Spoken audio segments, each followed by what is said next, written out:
Hello friends, मैं Vishal Singh, BCom e learning. Next chapter, important topic, Indian contract act, agreement in restraint of legal proceeding, section 28। To so call of the section 28 legal proceeding. आप किसी भी contract में legal कार्य करने से, court का work करने से किसी भी प्रक्रिया को आप रोक नहीं सकते। कोर्ट में जाकर के ऐसा कोई एग्रीमेंट नहीं कर सकते कि एक पार्टी दूसरे पार्टी को किसी भी प्रकार की कोई बाध्यता देती हो या उनके राइट ऑफ अपने पास रखते हैं। इसके अंतर्गत सबसे फर्स्ट आपको स्पष्ट दिया गया है इंडियन कॉन्ट्रैक्ट एक्ट 1996 इफेक्टिव 8 जून 97 में स्पष्ट आपको दिया गया है कि प्रत्येक व्यक्ति को राइट ऑफ द जस्टिस, किसी भी व्यक्ति को जस्टिस न्याय पाना उसका अधिकार है। यह पर पर्सन को कॉन्स्टिट्यूशन के अंतर्गत मान्यता दी गई है।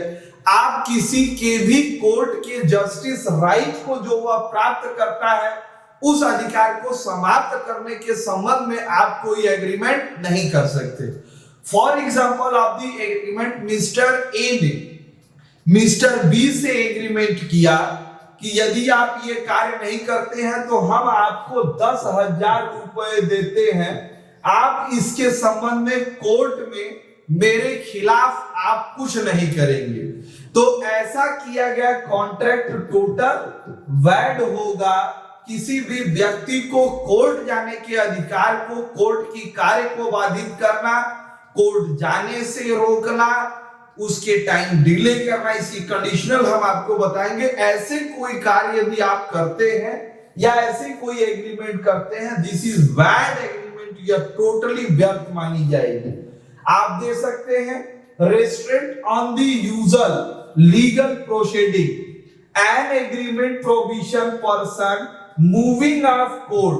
अब कोर्ट की कार्य को आप बाधित नहीं कर सकते।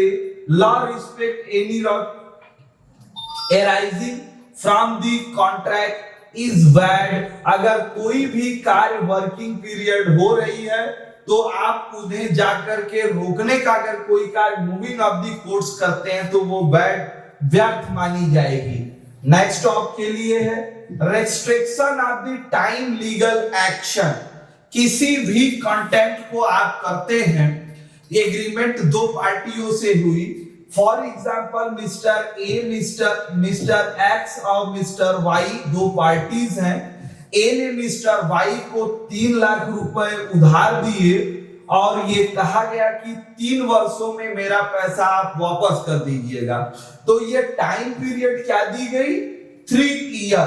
तो अब रेस्ट्रिक्शन, किसी टाइम पीरियड से पहले आप बीच में कहिए कि 1 साल में हमें आप पैसे दे दीजिए। अब वो उसके लिए आप उस पर मुकदमा करिए या कोर्ट जाके रोकिए। जब वो 3 साल में पैसे नहीं देता है और उसके बाद आप उसे 1 साल का पीरियड देते हैं तो उस टाइम लिमिट बनी हुई है, टाइम लिमिट रोकने के लिए आप कोर्ट जाने की प्रोसेस नहीं कर सकते। इसके अंतर्गत या 1963 के अंतर्गत टोटल वैड मानी जाएगी। Extinguishment of the right of after specific period.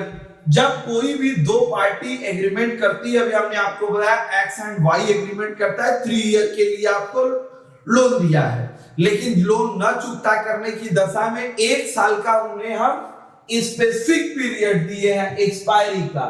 तो अब स्पेसिफिक पीरियड के अंतर्गत हम कोई भी कार्य उसे डिफीट करके लायबिलिटीज नहीं बना सकते और उसके खिलाफ अगर हम कोई एग्रीमेंट लीगल वर्क करते हैं या उसे करने से रोकते हैं तो this is the bad of the right of the bads मानी जाएगी, वो व्यर्थ माना जाएगा।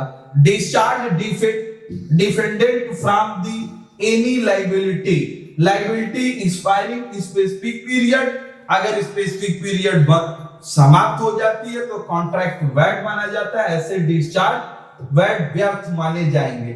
इसके कुछ नियम ये हैं एक्सेप्शन कि लीगल रिस्ट्रिक्शन प्रोसीडिंग में आप रोक सकते हैं, जिसके एक्सेप्शन अपवाद भी हैं कि जहां पर ये वैध नहीं माने जाएंगे, एक्चुअल में सही माने जाते हैं।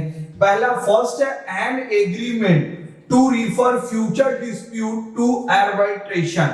जब दो पार्टी आपस में मिलके कोई समझौता करती है, डीड लिखती है कि यदि दोनों में हमें कोई प्रॉब्लम होती है, हम इसे पूर्ण नहीं करते हैं, तो भविष्य में हम आर्बिट्रेशन के पास जाकर के उस कॉन्ट्रैक्ट की दोनों पार्टियां जाएंगी और वो उसकी जो निर्णय होगी उसको हम एक्सेप्ट कर देंगे। तो ओनली इसके लिए एक्सेप्ट करती है तो ये टोटल वैलिड माना जाएगा, इसे हम वैलिड कॉन्ट्रैक्ट कहेंगे, ये वैध नहीं मानी जाएगी। तो आर्बिट्रेशन उसके संबंध में निर्णय ले सकता है। नेक्स्ट आप कह सकते हैं agreement to refer present dispute to arbitration. अभी आपने बताया कि वो फ्यूचर में है, आज की डेट में वो क्या है, प्रेजेंट है, जिस समय मेरा आपका कॉन्ट्रैक्ट चल रहा है। Which party agree to refer arbitration any question between which has been already arising valid। Present time में अगर हमें दो पार्टियों के बीच में एग्रीमेंट पर डिस्प्यूट होती है तो हम आर्बिट्रेशन के पास जाकर के उसके संबंध में निर्णय लेते हैं और दोनों पार्टी उसे एक्सेप्ट कर लेती है। This contract is agreement is a valid agreement to of the so. Third expectation अपवाद है कि जिसे हम कर सकते हैं agreement to file a suit one the alteration of the court. Alteration of the courts, हम कोर्ट में या अग्रीमेंट देते हैं, दोनों पार्टियां आपस में सहमति होती है और उसमें हम कोई बदलाव कर लेते हैं और दोनों पार्टियां हमारी उस पर एग्री हो जाती है। दिस कॉन्ट्रैक्ट इज वैलिड, ऐसे कॉन्ट्रैक्ट को हम वैलिड मानेंगे।